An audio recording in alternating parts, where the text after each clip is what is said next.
Hello everyone. I hope you are all fine. Welcome back to today's English session.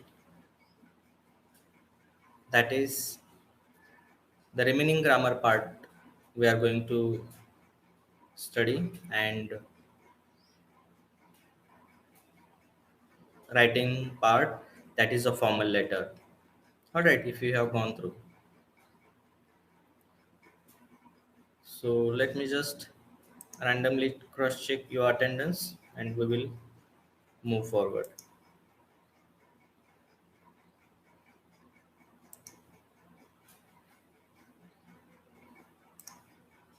From 9B,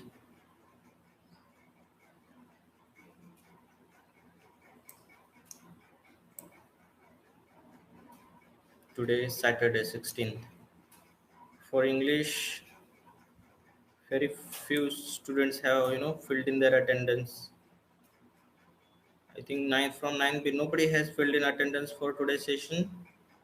I don't find here. Is there anybody from 9B?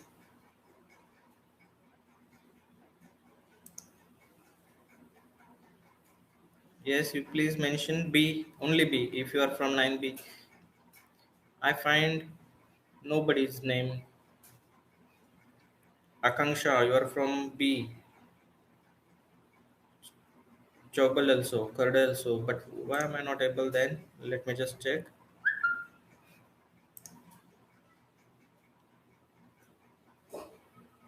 Chobal. You filled in today only, dear? Surbi? Okay, just a minute. Huh?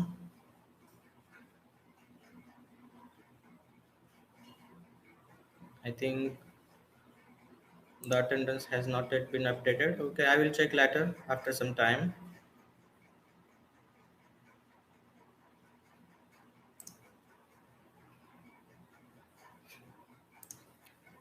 Till that time, I want to know if you have done, you know, the work that was given to you yesterday that we had discussed. You know what was it? Adjective. Changing adjectives from adverb to adjective and adjectives to adverbs. So how many of you have done with that? Change the adjectives to adverbs and also the adverbs to adjectives. Mahir, what problem you are facing there? You please share with me on WhatsApp. Okay, I will be there to help you.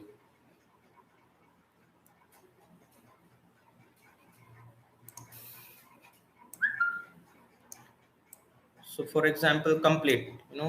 I have a complete faith in you. Here, complete works and adjective. He completed his work. Here it is verb. That way I had given you some examples of fast and some others also. Like there was a word loftily, means in a superior way.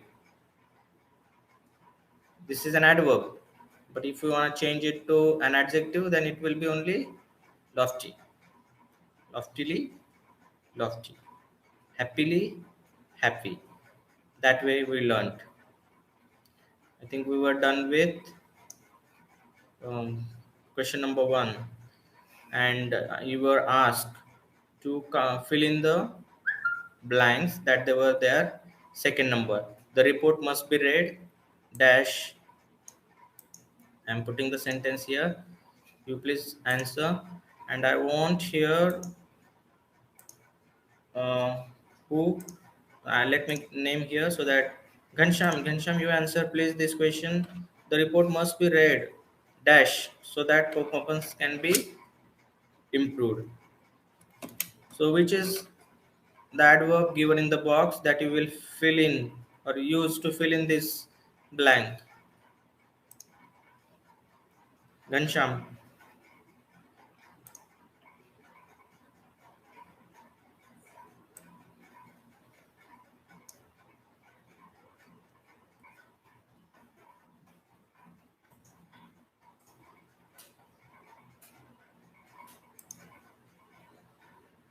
Carefully. Very good.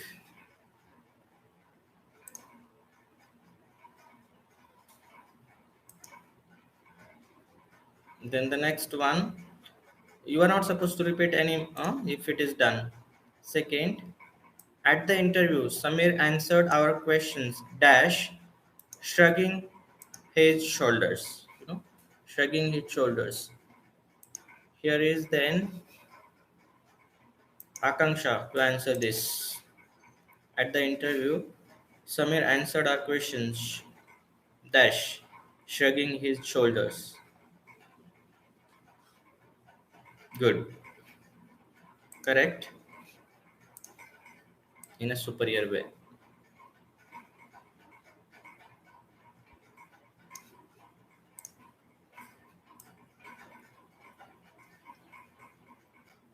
Then the next one is we all have dash when we are tired or hungry. And here I want Rajanandini to answer this. Rajanandini, we all have, we all behave dash when we are tired or hungry. It's behave, no? Not have. Yes, we all behave. In the bracket, you choose one of the adverbs given in the box in the blank space and complete this.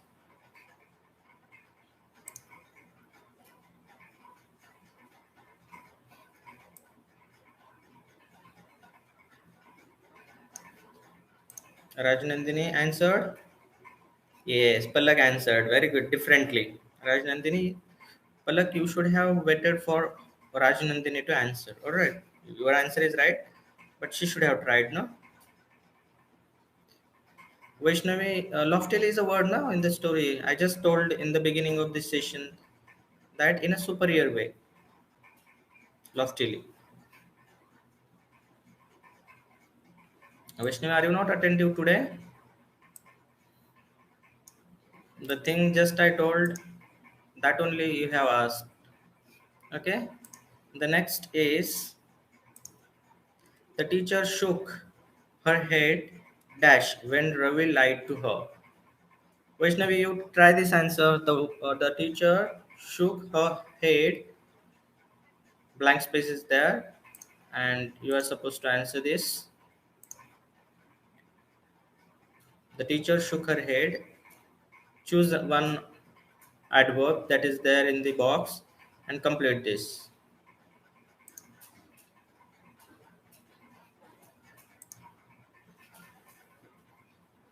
Vaishnavi, are you not able? Okay, then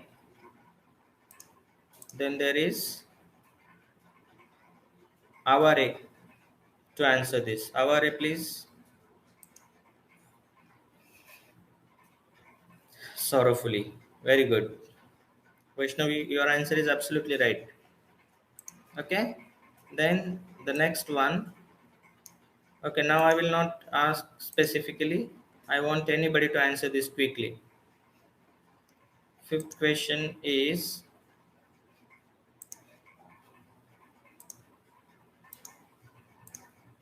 I forgot about it dash, which is an adverb you will choose from the box to complete this. Yes, completely. Very good. Then the next one is when I complimented Revati on her success, she just smiled, dash, and turned away. Okay, this is a sentence. You please answer this. When I complimented Revati on her success, she just smiled and turned away. Yes, Nishant, very good. Nonchalantly. Right answer. Then the president of the company is dash busy and will not be able to meet you.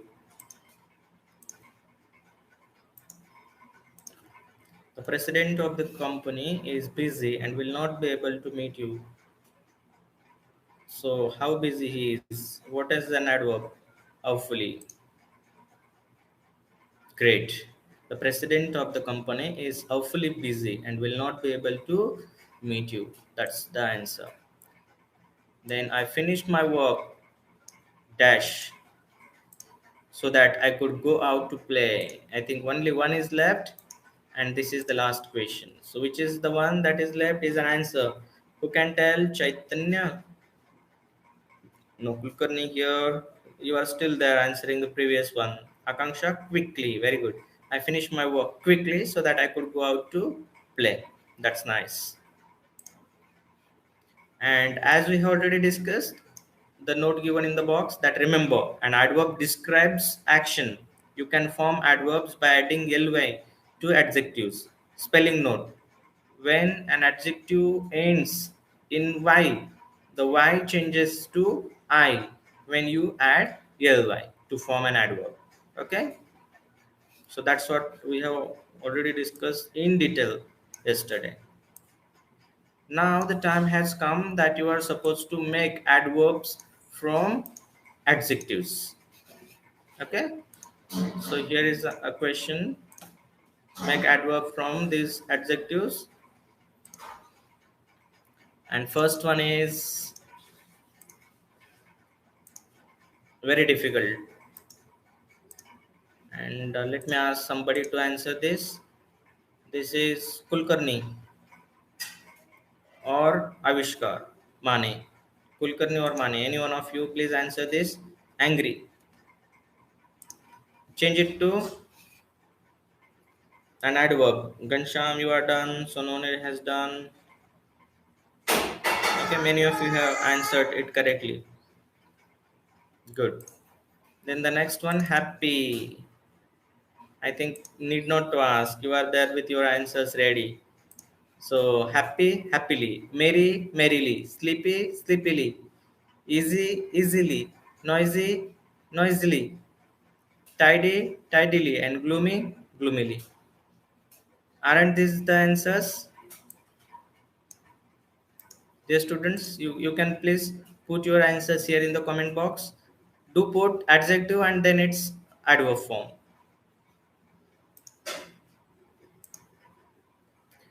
Do put adjective also with the adverb form.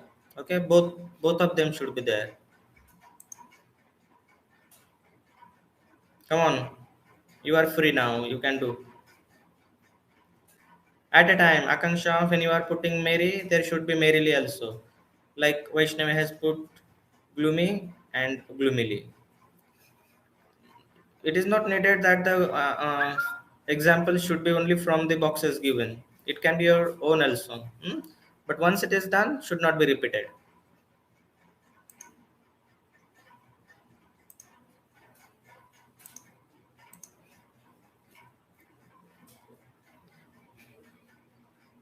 And as far as these are concerns, angry angrily, happy happily, merry merrily, sleepy sleepily, easy easily, noisy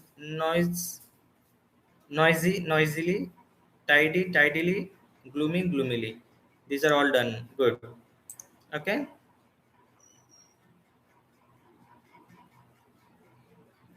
Gansham. Right.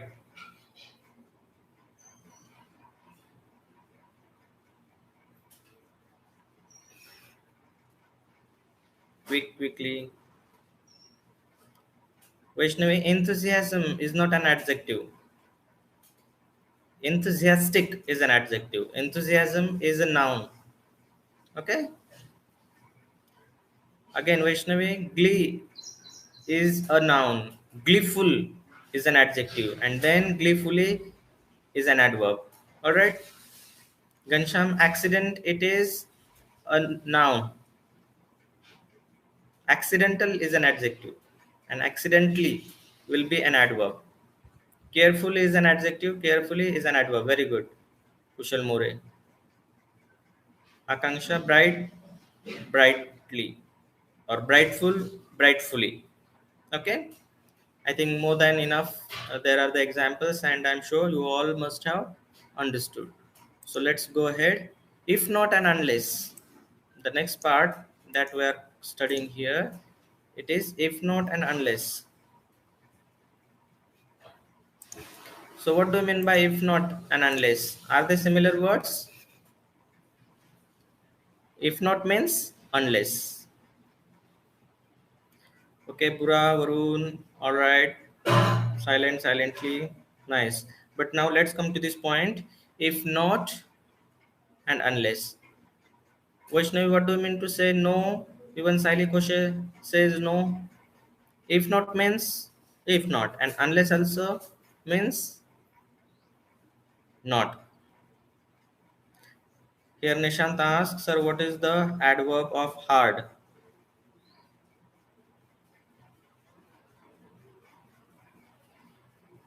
Hardly. LY dear. Hard is an adjective and hardly it is an adverb. Hmm? Here some children have said yes, some have said no. So when I say if not and unless, they are similar words. Uh, Children, I know that you have learned in class 8 only how to change negative sentences into positive without changing their meanings. Do you remember? For example, you are a brilliant student. Okay, means you are not dull. You are not an average student. Okay, so when we are saying negative thing, but if you want to make it positive one without changing their meaning, we can. And that's what this if not and unless do. For example, if you do not study hard, you will fail. If you do not study hard, the same sentence I'm putting here both the ways. You please don't comment now, so because this sentence may then be scrolled up by default. If you study hard,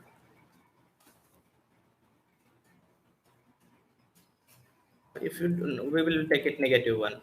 If you do not study hard, you will fail. This is the sentence. This is negative sentence. There is a word not, and you, as you know that if there are any such words that right, Ghanshyam has also given one sentence, you are a good boy or you are not, it means bad boy.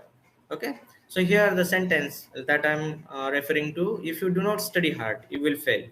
So when there are words, negative words like no, never, none, negative, having these negative words, nothing, nobody, no one, these are all the negative sentences.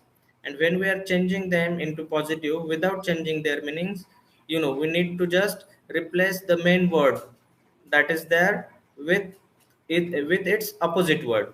For example, here, if you do not. So if and not, I can change with unless.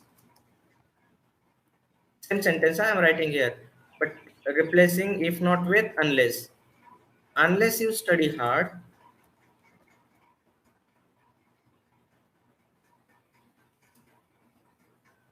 unless you study hard, you will fail. Same. Both of them mean the same. If you do not study hard, it means unless you study hard, you will fail. Got it now?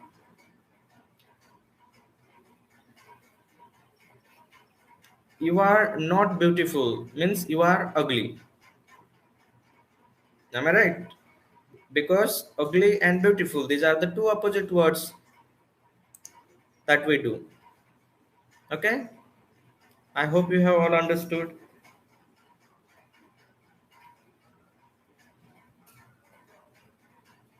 Very good. You are saying yes, yes, good. Okay, so these things we have already learned. So those who have been newly admitted in our school in class 9, I hope you have also understood now after I have explained, or it may happen that you already know it. Hmm? So what is this if not and unless? Brief idea you got now. but they are called conditionals. What are they called in grammar? Conditionals. So we will study them from this point of view, conditionals. And if you remember, there are clauses, noun clauses, adjective clauses, adverb clauses. And this is one of the kind of adverb clauses, that is adverb clause of condition.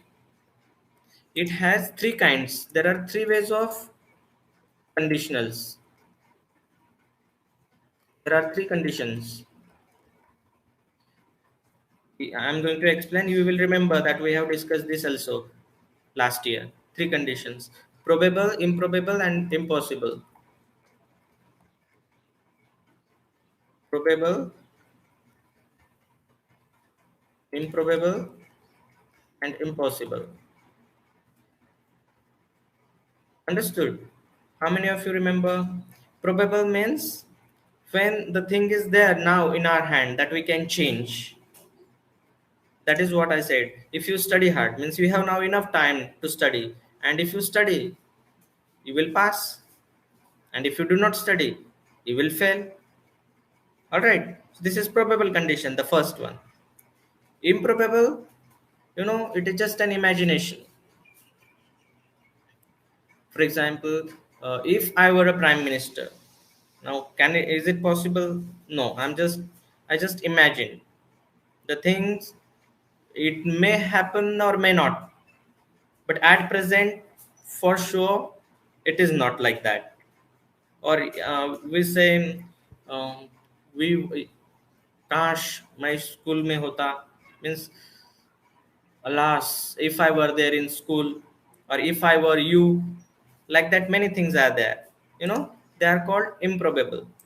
Another example: if I were a bird, I would fly in the sky.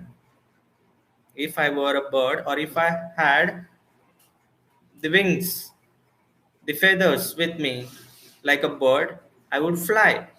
But is it possible at present? No, it's not probable. It is improbable. Probable is quite possible. You have enough time, if and you can change it. Improbable is you may change or may not. It is probably an imagination. You imagine that you are not, but you think that you should be like that, and then the things go. Okay, so that is improbable. And impossible, now you do not have time and it cannot be changed. That is impossible. For example, if you had studied hard in class 8, you would have scored good marks. But is it possible now? Class 8 is a past, so impossible. Third condition refers to the past tense. So I'm giving you here these three conditions with their forms. So what is the first condition? That is probable. What is the condition? It begins with if or unless. It begins with if a positive sentence without not. Or if you wanna make it negative by adding not, then also if not. Okay. If or and or not, that you decide, but I'm simply putting here if or unless. Okay, then it is followed by simple present tense, and then after comma there is simple future tense.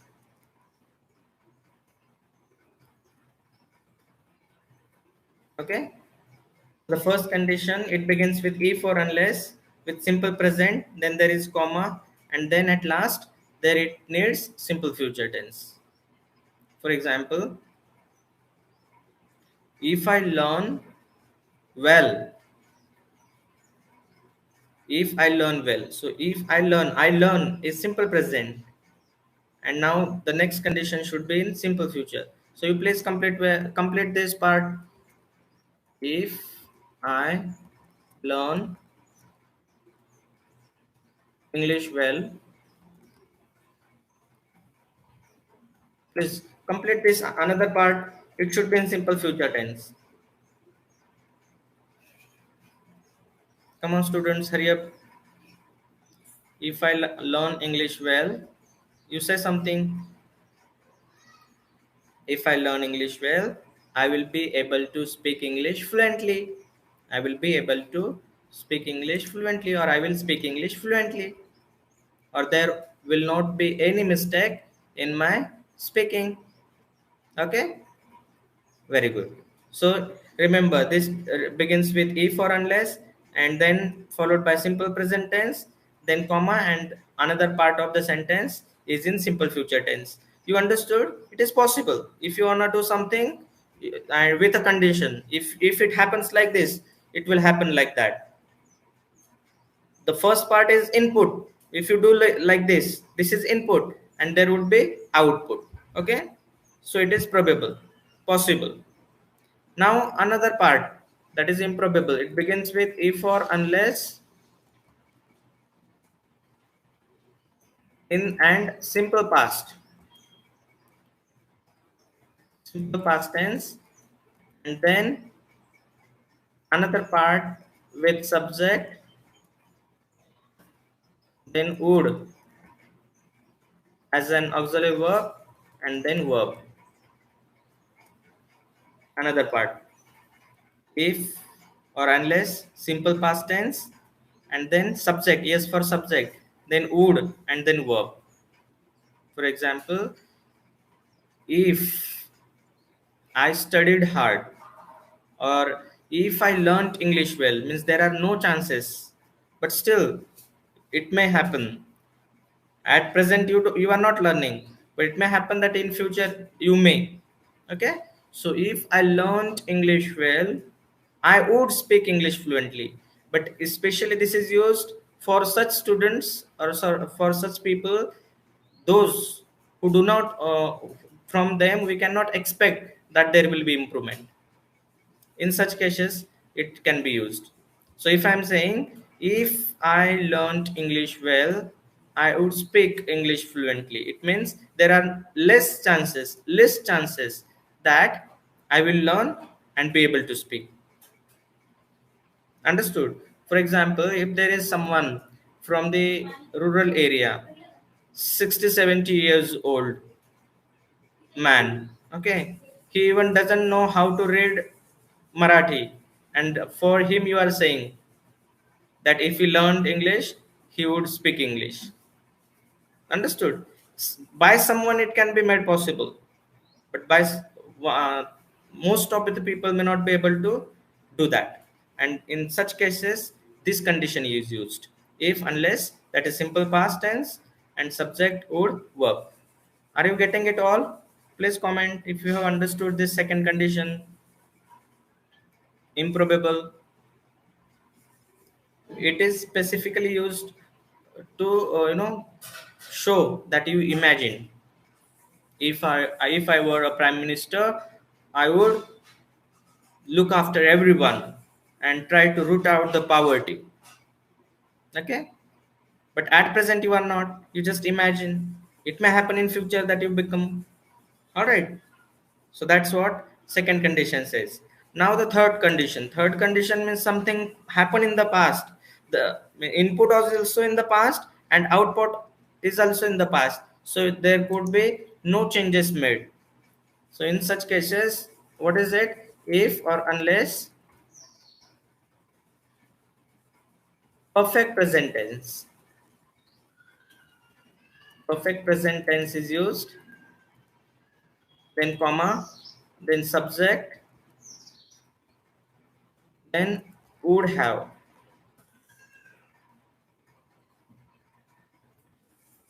Would have followed by V3. V3 is PP, past participle form of verb.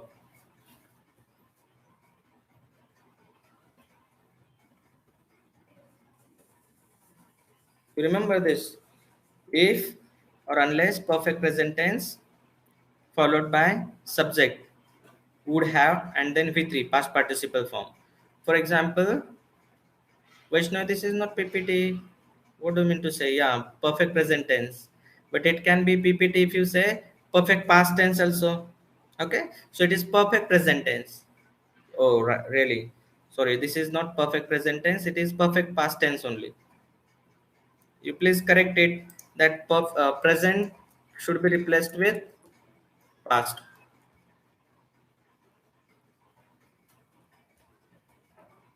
Okay, please replace that present with past. I made a mistake over there. So in that case, how could be the example?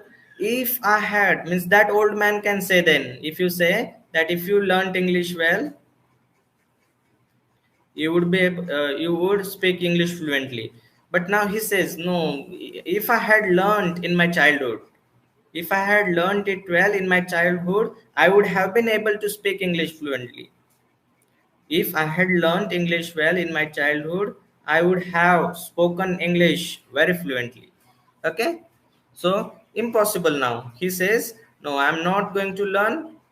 It was the time in my childhood when I was going to school. That time I should have studied. Okay? So, in this way, third condition works.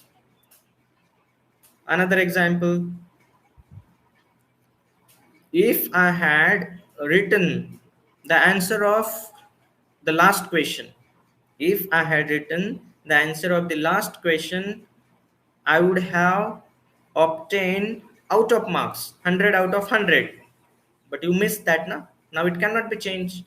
So you are saying that if I had learned, sorry, if I had written the answer of the last question, I would have obtained 100 out of 100 marks. So got it? So I'm reading here. Imagine that Maggie's mother told her, "You will feel awful if you don't finish your history lesson." She could also say, "You will feel awful unless you finish your history lesson." So positive, negative, you understood. Unless means if not. Sentences with unless or if not are negative conditional sentences. Notice that these sentences have two parts. The part that begins with if not or unless tells us the condition. The part has a verb in the present tense. Look at the verb don't finish, finish in the sentences above. Okay, as we have already discussed. The other part of the sentence tells us about a possible result, and so it is probable, possible. It tells us what will happen if something else doesn't happen. The verb in this part of the sentence is in the future tense. That is, you will feel. You remember? This is just we are reading so that you will get more details about conditionals. So notice these two sentences again in the following examples. There won't be any books left unless we preserve them. So what they have done here, change. They have taken the result first and condition next. In that case, you need not to put comma, but simply join those sentences using if or unless. For example, the same sentence I can read in different way. We preserve them unless there, unless we preserve them, comma, there won't be any books left. Okay, but they have written like this: result first, condition later. There won't be any books left unless we preserve them. Second, you won't learn your lessons if you don't study regularly. I can say the same sentence like, if you don't study regularly, comma, you don't learn your lessons. So please don't get confused. There are two ways of writing them. Okay, either you write the condition first and complete that sentence, put comma and write the next part, or you take the result first, then simply continue the sentence with the condition, and at the end full stop. That's it. Tommy will have an accident unless he drives more slowly. Can be said like this: unless he drives more slowly, Tommy will have an accident. So students, complete the following conditional sentences. Use the correct form of the verb. If I don't go to Anu's party tonight, you write your own way. These are open-ended questions. They will have open-ended answers. There can be any answer. If you don't telephone the hotel to order food, continue, finish it. So they have given in these five sentences the conditions, and you are there to complete with the results. Okay, so you please do it yourself, because you just imagine, and they have just simply given you the first condition, probable one, possible one, but you please remember these another two conditions also, improbable and impossible. And for writing, that we had planned to do with, that is a formal letter. Last year only we have learned this. Simply they have provided a format over there. What is there in the formal letter? There should be firstly the address of the sender, then the address of receiver, then the salutation, body of the letter, and the closing phrases and signature. That closing phrases and signature is also called as subscription. You remember it. Last year we have learned. Your letter might look like this. Then the format is given: your address, then date, then the address is address, dear sir, ma'am, as a salutation, then the content in one or two to three paragraphs, and at last subscription is yours sincerely and signature. Remember that the language of formal letter is different from the colloquial style of personal letters. For example, contracted forms such as I have or can't are not used. It is a formal letter. It's not informal. In informal, hello, hi, we ask them or say convey my regards to so and like that. We use also contracted forms, short forms. But in formal letters, only the formal language should be used, not the colloquial style of writing or speaking, or not the spoken language is used. Okay, and this way we are done with today's session that we had planned for grammar and writing skill. Writing skill is only a formal letter. Okay, any doubts students about the conditionals as well as the formal letter format? I told you that firstly the address of who is to whom it is address, then the date, then the address is address means to whom we are sending letter, that is address is address. Then salutation, dear sir, ma'am, it is only used in formal letters. Okay, then the beginning of it, we have learned last year different ways of writing them. Okay, and when we will practice more examples, you will have enough idea. Then the body of letter means the actual content, what is it about and all. Hmm? And at last closing and subscription. Subscription is yours faithfully, yours sincerely. Okay, so thank you so much students. That's it for today's session. Stay home, stay safe, take care, bye.